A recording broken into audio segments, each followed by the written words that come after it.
할렐루야. 오늘도 예배 가운데 하나님께서 만나 주실 줄을 믿습니다. 사모하는 마음 가지고 갈급한 마음을 가지고 하나님께 집중하십시다. 오래전에 미국에서 일어난 실화입니다. 미국의 모든 시민의 가슴을 울리고 또 그리스도인들에게 더욱 신앙의 도전을 주었던 한 소년이 있었습니다. 그 어린 소년의 이름은 라이언 화이트라고 하는 소년이었습니다. 이 라이언은 13살 때 혈우병을 앓아서 수술을 받았는데 수혈을 잘못해서 에이즈에 감염되고 말았습니다. 자신의 잘못도 아닌 어른들의 부주의로 인해서 죽을 병에 걸리게 된 거죠. 그런데도 그는 자신이 곧 죽을 것이라는 것을 알면서도 그 누구도 원망하지 않고 변함없이 학교 생활을 하면서 밝고 맑게 그렇게 잘 생활을 했습니다. 그리고 오히려 다른 사람들에게 위로를 주고 또 격려하면서 특히나 그를 염려하는 부모님에게 혹시라도 근심에 쌓일까 봐 위로하면서 그렇게 생활을 했습니다. 이런 사실이 언론에 알려지게 되고 신문에 기사화되고 또 텔레비전에 방송이 되어지는 일들이 일어났습니다. 그래서 그때 당시 레이건 대통령 또 그때 당시는 도널드 트럼프가 대통령 되기 전입니다. 이 도널드 트럼프라는 거부 부동산 업자 그리고 마이클 잭슨 이런 사람들이 이 소년을 찾아가서 격려하고 위로하고 그런 일들이 일어나고 대대적으로 매스컴에 이렇게 알려지게 됩니다.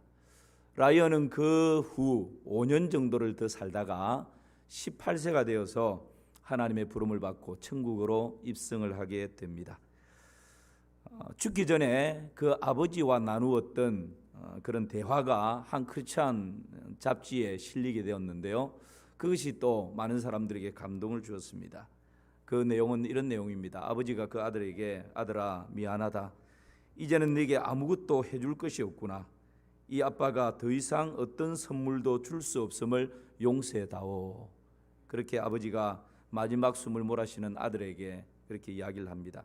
그때 이 아들이 라이언이 그 아버지에게 이렇게 대답을 합니다. 아빠, 전 지금까지 많은 선물을 받았지만 아무도 아빠 같은 선물을 준 사람은 없었어요. 아빠는 저에게 죽었어도 천국에 갈 수 있는 티켓을 선물로 주셨잖아요. 바로 예수님을 소개해 주셔서요. 아빠 때문에 교회에 나가서 예수님을 믿고 영생을 선물로 얻은 걸요. 이보다 더 위대한 선물은 없을 거예요. 할렐루야. 우리가 극한 병에 걸렸을 때 누군가 나를 위해서 장기 하나를 이식해 준다면 그 사람을 평생 잊지 못하고 1년에 몇 차례 고맙다고 표현을 하고 찾아가서 인사를 하고 평생 생명의 은인으로 그렇게 모시며 사는 그런 세상 아닙니까? 그런데 장기 하나 정도가 아니고 여러분 복음으로 말미암아 영원한 생명을 얻게 한다면 소중한 사람에게 이보다 더 큰 선물은 없을 것입니다. 사랑하는 성도 여러분, 한평생 신앙생활하면서 소중한 누군가에게 영생이라고 하는 내가 가지고 있는 이 귀한, 이 보배로운, 이 위대한 이 선물을 한번 해보신 적이 있으십니까? 지금 나 때문에 이곳에 누군가가 함께 예배드리고 있다면, 나 때문에 누군가가 지역은 떨어져 있지만 저 다른 교회에서 함께 예배드리고 있다면 여러분 이보다 더 영광스러운 일들은 없을 것입니다. 사도 바울은 그런 사람을 일컬어서 당신은 나의 면류관이다 그렇게 표현을 합니다. 여러분의 일생 가운데 빛나는 면류관이 더 많아지기를 주님의 이름으로 축원합니다. 그렇게 살아가십시다. 오늘 마태복음 24장 말씀을 읽었습니다. 이 24장은 종말론에 관한 말씀입니다. 지난주 그 앞주에 걸쳐서 이 종말에 일어날 징조가 어떤 것인지 우리가 말씀을 함께 묵상했지 않습니까? 그런데 예수님께서 말씀하시는 이 종말은 두 가지 관점으로 보아야 합니다. 하나는 역사적 사실 가운데서 일어날 종말, 또 하나는 예수님께서 재림하실 때 이루어질 궁극적인 종말. 예언은 언제든지 이 두 가지 렌즈를 가지고 보아야 합니다. 하나만 가지고 해석하면 잘못될 수가 있습니다. 그래서 지금 예수님께서 마태복음에서 이 말씀을 하실 때 시기가 AD, 그러니까 주후 65년에서 70년 사이입니다. 마태복음이 기록될 당시가. 그러니까 지금 예수님께서 가까이로는 주후 70년대에 로마의 디투스 장군에 의해서 이 예루살렘이 멸망하고 예루살렘 성전이 완전 무너질 곧 다가올 종말에 대해서 예언하실 뿐만 아니라 지금 이 예수님의 종말에 대한 예언은 역사적으로 AD 70년에 이루어질 종말을 예언할 뿐만 아니라 더 나아가서 예수님께서 재림하실 때 이 세상 가운데 임하게 될 궁극적인 종말도 함께 예언하고 있는 것이죠. 그래서 여러분, 오늘 다른 이 종말에 여러 가지 화가 있다라고 말씀하시는데 오늘 19절에 보면 특별히 이렇게 예언을 하셔요. 19절 시작. 그날에는 아이 벤 자들과 젖먹이는 자들에게 화가 있으리로다. 아이 벤 자들과 젖먹이는 자들에게 화가 있다, 그렇게 말씀하십니다. 이 사실이 AD 70년 로마의 디투스 장군에 의해서 이 예루살렘이 공격을 받고 예루살렘 성전이 무너집니다. 예수님께서 말씀하신 것처럼 도리에 돌을 하나 남지 않을 정도로 완전히 회파되어 버리죠. 이런 일들이 일어날 때 실제적으로 여러분, 이 역사가들에 의하면 아이벤 임신부가 이 전쟁 가운데서 아주 처참하게 살해되고 그런 일들이 배가 갈라지는 막 이런 일들이 일어났다라고 증언을 하고 있습니다. 그리고 어린아이를 데리고 있는 사람들은 빨리 피신을 할 수도 없지 않겠습니까?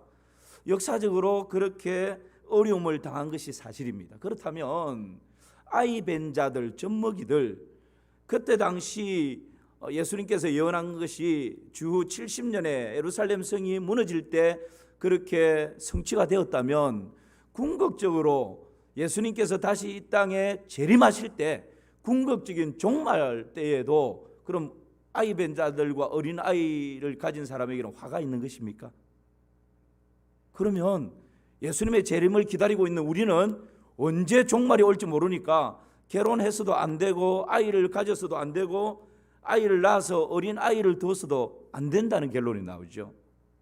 지금 예수님의 말씀이 그런 의미일까요? 그래서 그 마지막 때는 아이 벤 자들과 젖먹이는 자들에게 화가 있다, 지금 이렇게 말씀하시는 것일까요?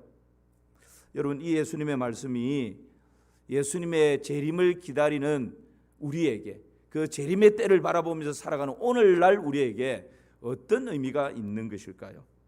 먼저는 아이 벤 자들과 젖먹이는 자들은 누구입니까? 두 가지를 같이 한번 살펴보려고 합니다. 첫 번째는 아이 벤 자들입니다. 아이 벤 자들.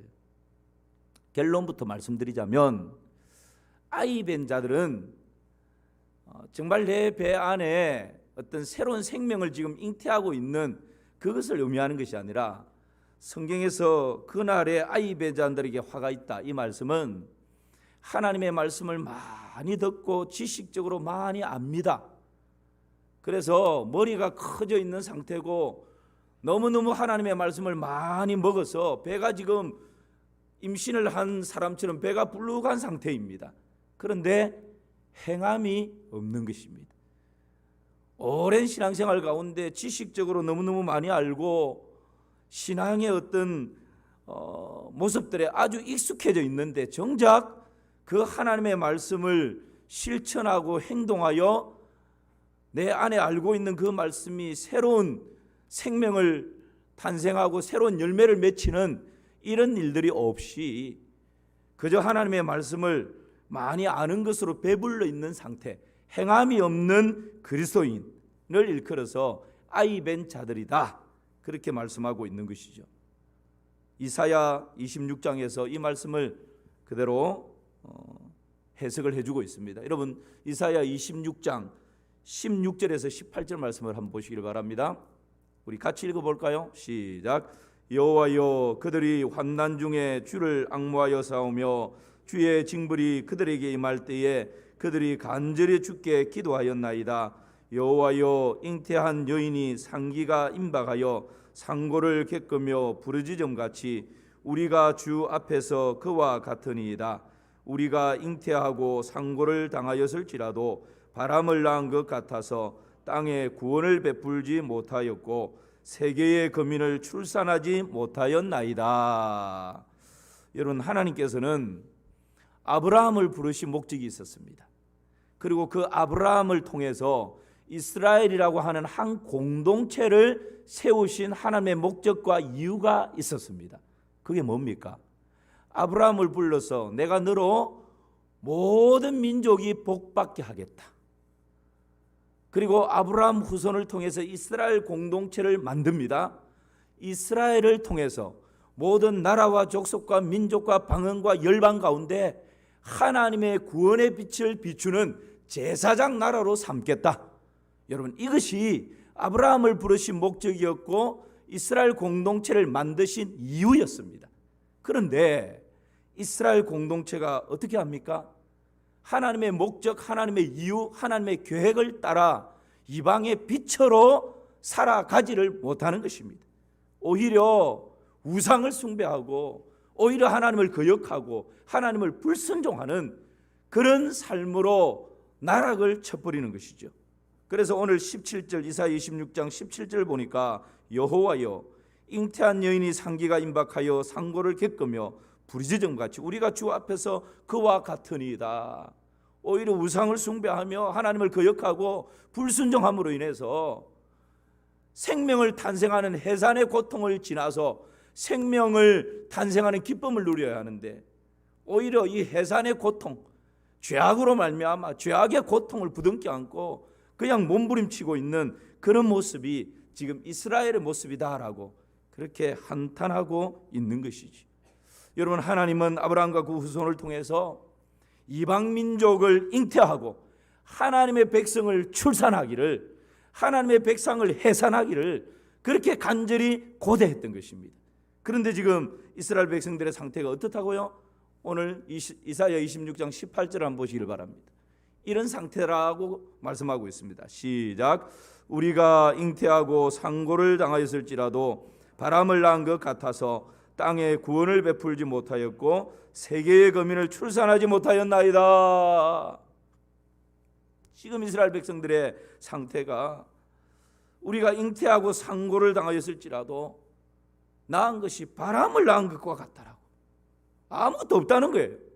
고통만 당하고 그 고통도 새 생명을 출산하기 위한 고통이 아니라 우상 숭배하고 하나님을 거역한 죄악의 고통만 실컷 당하고 뭔가 고통 후에는 출산의 생명의 기쁨을 안아야 되는데 바람을 낳은 것과 같다라고. 아무것도 없다라고. 그러면서 땅에 구원을 베풀지 못하였고 세계의 거민을 출산하지 못했다라고. 하나님의 목적과 이유와 계획 따라 이방을 출산하지 못했다라고 그렇게 고백을 하고 있는 것입니다. 그러므로 아이벤 자들이란 구원을 받았지만 전도를 통해서 다른 사람을 구원받도록 하지 못하는 그런 그리스도인의 배만 불러있는 그런 상태를 말씀하고 있다라는 것을 우리가 보게 됩니다. 사랑하는 성도 여러분, 아이벤 자들이 아니라 출산으로 생명의 기쁨을 더 많이 누리시기를 주님의 이름으로 축복합니다. 그렇게 살아가십시다. 신약에서도요, 이 말씀을 이렇게 사도 바울은 표현을 하고 있습니다. 고린도전서 4장 14절에서 15절 보십시오. 제가 읽습니다. 내가 너희를 부끄럽게 하려고 이것을 쓰는 것이 아니라 오직 너희를 내 사랑하는 자녀같이 권하려 하는 것이라. 함께 읽어볼까요? 그리스도 안에서 1만 스승이 있으되 아버지는 많지 아니하니 그리스도 예수 안에서 내가 복음으로써 너희를 낳았음이니라. 복음을 전하여 예수 그리스도를 구주와 주로 영접해서 구원 얻는 이 사실을 사도 바울은 내가 복음으로 너희를 낳았다라고, 새 생명을 출산했다라고 그렇게 여러분 표현을 하고 있는 것입니다.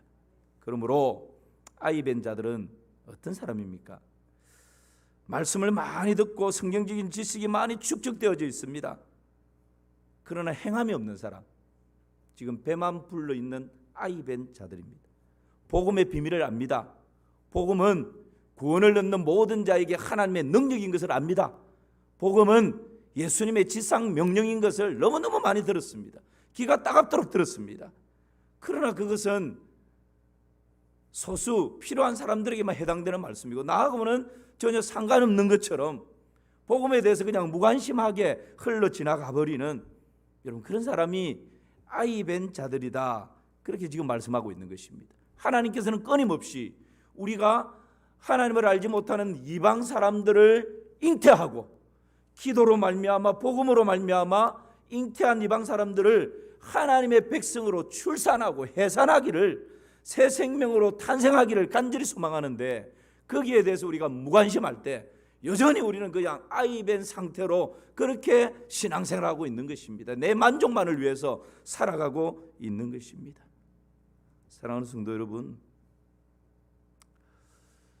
우리 모두가 이제는 출산하는 그런 기쁨을 더 많이 누리면 좋겠습니다. 코로나 때문에 2년 반 동안 전도라고 하는 이 단어는 입에 담지도 못하고, 전도 이러면 그냥 누구에게 그냥 총 맞을 것 같은 그런 분위기 가운데서 2년 반을 우리가 침묵하며 달려왔습니다. 그러나 이제는 우리가 입술을 열어서 전도해야 될 때라고 믿습니다. 때를 얻든지 못 얻든지 하나님의 말씀, 복음을 전파하라고 하나님께서 우리에게 말씀하십니다. 그래서 우리 교회는 7월 3일 맥주감사주의를 행복 나눔 축제로 그렇게 정하고 교회가 달려가고 있습니다.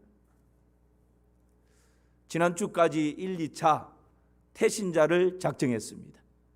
여러분, 그 태신자 작정한 카드가 여기 태신자함에 강단 위에 다 들어가서 올려져 있습니다.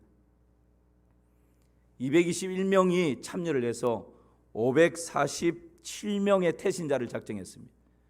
547명의 태신자 이름이 지금 이 태신자함에 들어 있습니다.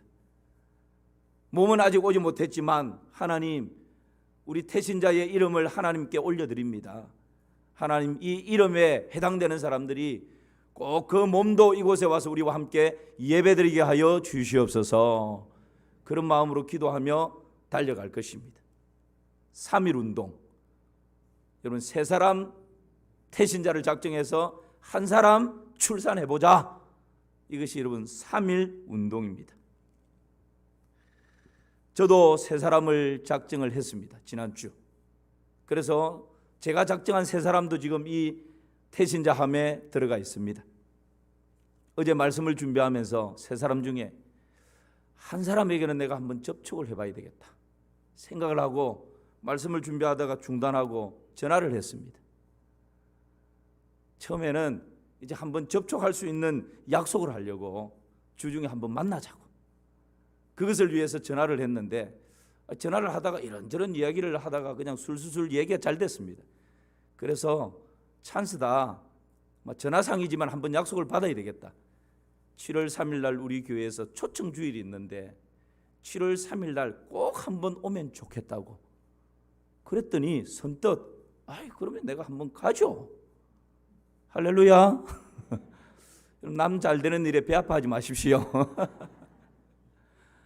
저는 초청을 위해서 일단 한번 만나서 밥이라도 한번 사주고 이러려고 전화를 했는데 진도가 너무 빨리 나갔어요. 지금 전화 한 통에 그냥 약속을 받았습니다. 3일 분식 아주머니 이 안에 들어있습니다. 여러분 하면 안 됩니다. 이 앞에 양복접 사장님 제가 적어놨습니다.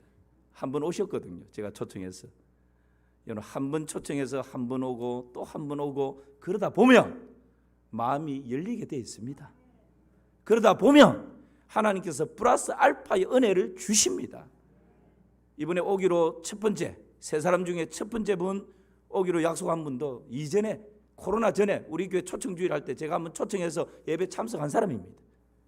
그러면 또 이번에 3, 4년 만에 또 하니까 또 오시는 거예요. 여러분, 그러다 보면 굳어있던 마음이 조금씩 부드러워지고요. 때가 되면 예수님을 만나는 구원의 역사가 일어나는 것입니다. 여러분, 우리가 이 일들에 외면해서는 안 됩니다. 아이벤 자들이 아니라 이제는 해산하고 출산하는 그런 기쁨이 우리 안에 더 많아지면 좋겠습니다. 두 번째는 젖먹이는 자들은 어떤 사람일까요? 젖먹이는 자들. 그날의 아이벤 자들과 젖먹이는 자들에게 화가 있다 했는데 고린도전서 3장 2절에서 이 부분에 대해서 이렇게 잘 해석해 주고 있습니다. 그럼 같이 한번 읽어보실까요? 시작.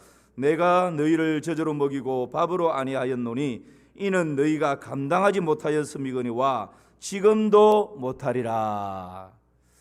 여러분, 사도 바울은 구원받은 하나님의 백성이 그리스도인이 점점 믿음의 장성한 분량에 이르기까지 자라가는 것을 처음에는 젖을 먹이고 그 다음에는 이유식을 하고 그 다음에는 밥을 먹이고 그 다음에는 딱딱한 식물까지 먹이는 이런 것에 비유를 하고 있습니다.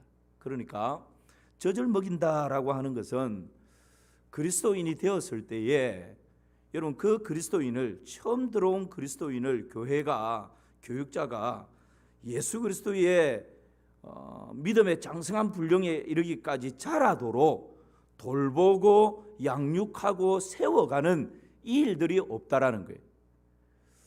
여러분, 우리 교회도 지금 주중에 왜 7반의 양육반이 막 이렇게 돌아갑니까? 예수 그리스도를 믿기 위해서 교회에 와서 등록하고 새가족 사주를 마치고 나면 그 다음 단계에서 뭔가 신앙적으로 성장하고 자라갈 수 있는 그 다음 스텝이 없는 거예요. 그냥 예배 잘 참석하십시오. 구역 예배 있습니다. 식당 와서 봉사하세요. 바로 봉사하고 바로 그냥 예배만 잘 참석하면 되는 걸로. 물론 중요합니다. 그러나 신앙의 기초적인 것부터, 도대체 복음이 무엇이며 이 기초적인 단계부터 체계적으로 양육하는 이런 단계를 거쳐야 여러분, 신앙생활 가운데에서 영적으로 성장할 수 있고 인격적으로 성숙해 갈 수 있고 세상 가치에 찌들어 있던 우리의 삐뚤어져 있는 가치관이 하나님 나라의 가치관으로 바뀌어져 갈 수 있는 것입니다. 여러분, 오늘 젖먹이는 자들에게 화가 있다라고 하는 것은 저 같은 목회자를 두고 하는 말입니다. 목회자가 날마다 강단에 서서 교인들 눈치 보면서 여러분 위로받으십시오. 잘 될 것입니다. 하나님이 복 주십니다. 복이 있을지어다. 아멘. 매 이러고 있다라는 거예요. 여러분, 이것만 가지고는 은혜를 받고 진정한 복을 누리는 것이 아닙니다. 잘못된 부분들에 대해서는 정말 눈물이 날 정도로 죄를 책망하고 따끔하게 회개를 촉구하고 교만과 거만과 자만과 미움과 시기와 질투와 정죄와 판단과 끊임없이 이기적인 신앙생활 가운데 있는 그런 사람들에게 회개하라고 뉘우치라고 여러분 그렇게 선포할 수 있어야 되지 않겠습니까?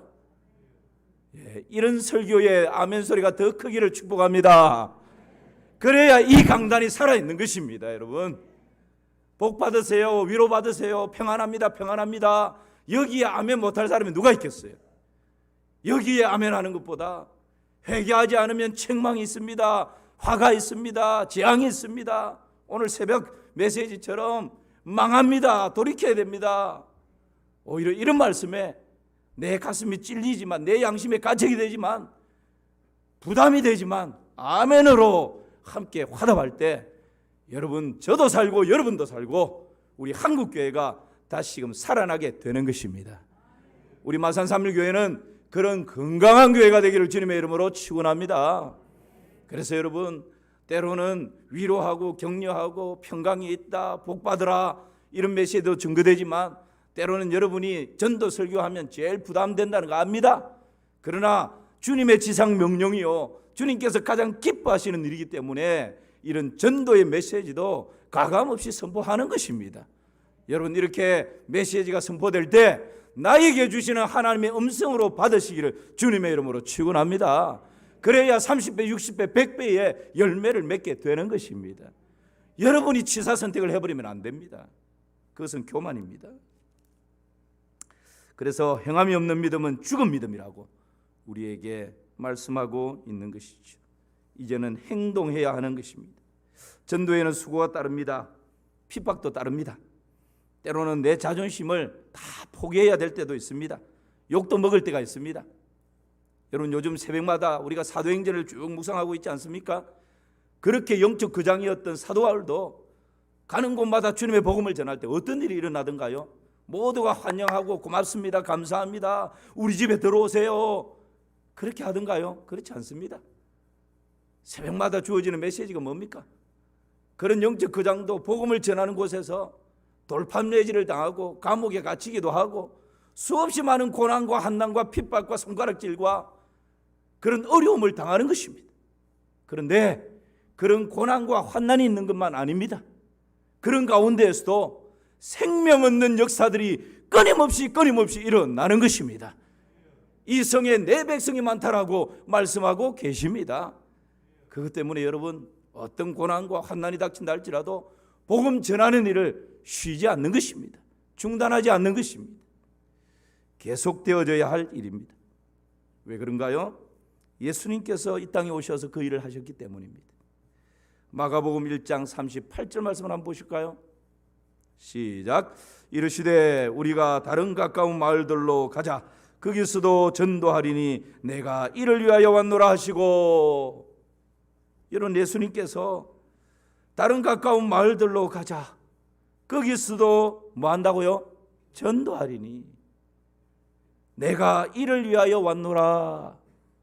예수님께서 마을들로 다니시면서 직접 전도하기 위해서 오셨다라고 그렇게 말씀하고 있습니다. 누가복음 4장 43절에서 44절 말씀 또 같이 한번 읽어봅시다. 시작. 예수께서 이르시되 내가 다른 동네들에서도 하나님 나라의 복음을 전하여야 하리니 나는 이 일을 위해 보내심을 받았노라 하시고 갈릴리 여러 회당에서 전도하시더라. 여러분, 예수님께서 다른 동네들에서도 하나님 나라의 복음을 전하여야 하리니 나는 이 일을 위해 보내심을 받았다라고 갈릴리 여러 회당에서 전도하셨다라고 말씀합니다. 예수님이 이 땅에 오셔서 마을들로 다니시면서 다른 마을들로 가시면서 회당에 다니시면서 전도하시고 내가 이 일을 위해 왔다라고 그렇게 말씀하고 있는 것입니다. 할렐루야. 이전에 교회에서 섬길 때 제가 맡은 지역에 정말 신실하게 잘 섬기시는, 묵묵하게 잘 섬기시는 구역장 집사님이 한 분 계셨어요. 그 집사님 가정에 신방을 가서 이런저런 이야기를 나누면서 제가 신방을 가면 꼭 묻는 것이 있습니다. 어떻게 신앙생활을 하게 됐습니까? 이것을 꼭 묻습니다. 그분에게 그렇게 물었습니다. 그랬더니 그분 하시는 말씀이 전라도 쪽이 친정인데 그 친정에서 혼자 예수님을 믿은 거예요. 그러니까 여러분, 이전에 처녀가 집안에서 혼자 예수님 믿으니까 얼마나 힘들겠습니까? 정말 우리가 간증해서 들을 만한, 머리를 찢어 끼고 성경책을 그냥 불에 던져버리고 이런 핍박 가운데서도 처녀 때 그렇게 신앙생활을 열심히 한 거예요. 그리고는 부산으로 시집을 왔는데 시집을 와서 보니까 친정보다 더하답니다. 1년에 제사가 그냥 막 몇 개씩 되고 믿는 사람이 아무도 없고 그런 분위기에서 시집 와서는 더 이상 신앙생활을 할 수 없었던 거예요. 그리고는 신앙을 그냥 내려놓고 그렇게 제사상을 이렇게 차리면서 그렇게 수십 년을 그때 당시 자녀들이 뭐 군대 갔다 오고 이럴 정도니까 20년이 지금 지난 거죠. 그런 세월이 지나버렸습니다. 여러분 아시죠? 예수님을 믿던 사람들이 신앙을 중단하고 나면 그 마음 한켠에 아무리 돈이 많이 들어와도 아무리 좋은 일이 있어도 참 기쁨이 없다는 것. 늘 마음 한켠에 숙제를 하지 않은 무거운 짐이 있었던 겁니다. 그리고 어느 날 봄날 햇볕이 따뜻하게 아지랭이가 피는 그런 봄날에 교회 가까이에 있는 주택에서 살았어요. 그 주택 위에 옥상에 빨래를 이렇게 열고 있는데 그 봄날에 저 하늘에서 이런 종이 한 장이 너울너울 춤을 추면서 자기에게로 점점 가까이 오더니만 빨래하고 있는 자기 옆에 이렇게 쑥 떨어지더래요. 그래서 이게 뭔가 하고 이렇게 주워봤더니만 저 가까이 있는 늘 눈으로 보이는 그 교회에 부흥회를 하는 부흥회 안내문인 거예요. 강사가 누가 오고 언제부터 언제까지 새벽, 낮, 밤에 시간대에 부흥 집회가 있으니까 누구든지 오시라고 환영한다고. 여러분 그 부흥 집회하는 그 초청장 엽서를 이렇게 보는 순간 가슴이 뭉클하면서 눈물이 확 쏟아지더래. 이전에 그 믿었던 그 신앙이 다시 진동을 하고 꿈틀거리고 일어나는 거죠. 그 시로 이 부흥회에 참석하게 되고 그 교회에 등록해서 신앙생활을 하는데, 여러분 그동안 시집 와서 잃어버렸던 낭비해버렸던 20년의 세월을 하나님께 보답이라도 하고 싶어서 구역장이면 구역장, 뭐 전도하는 일이면 전도하는 일, 식당에서 봉사하는 일이면 봉사하는 일, 교회에서 무슨 일을 하든지 앞장서서, 정말 말이 없는 분이에요. 앞장서서 그냥 그렇게 묵묵하게 그렇게 섬기는 그런 분을 봤습니다. 여러분 초청장 하나가 별것 아닌 것 같지만 그 누군가에게 있어서는 죽었던 영혼이, 잠자던 영혼이 깨어나는 놀라운 은혜의 방편인 줄을 믿습니다. 그래서 여러분 이거 한 장도 버릴 것이 없는 것입니다. 우리 교회 창원에 일부 예배에 오늘 참석했던데요, 이건주 집사님과 하목경 집사님이 계십니다. 워낙 조용하신 분들이라 여러분 잘 모르실 수 있습니다. 이분 가정에 신방을 가서 제가 똑같이 물었습니다. 어떻게 신앙생활을 하시게 됐는지. 그런데 오래전에 여러분 이분이, 이건주 집사님이 직장 생활할 때 직장 상사가 우리 최태석 장로님이었대요. 그 최태석 장로님이 그때 우리 교회에서 이런 초청 주일이 있어가지고 직장 동료인 이건주 집사님을 초청을 한 겁니다. 이번에 우리 초청합시다 하고 이렇게 하는 것처럼. 그래서 이분 말로는 그때 이제 직장에서 늘 보는 얼굴이고 하니까 그렇게 또 상급자가 초청하니까 예의상 그렇게 이제 한번 참석을 한 거죠. 그런데 여러분 예의상 늘 보는 얼굴 체면상 참석을 했는데 이 가정이, 부부가 예수님을 영접하고 우리 교회의 집사님들이 되셨어요. 자녀를 결혼시키는데 목사님 가정을 사돈으로 맞이하게 됩니다. 주 예수를 믿으라, 그리하면 너와 내 집이 구원을 얻는 것입니다. 여러분 우리는 그냥, 저도 이번에 초청하는 사람 마찬가지입니다. 조금 관계가 있으니까, 그래도 내가 목사인데 목사가 한 사람도 초청 못하면 되겠냐, 좀 와라 그랬더니만 이제 그런 체면으로 오는 거죠. 그런데 여러분 이렇게 와서 복음을 듣고 예배에 참석하다 보면 성령께서 역사하시는 것입니다. 그러면 그 한 사람이 아니라 그 부인도 그 자녀들도 예수님 믿는 역사들이 일어나는 것입니다. 여러분 우리가 이것을 믿음으로 바라보는 거죠.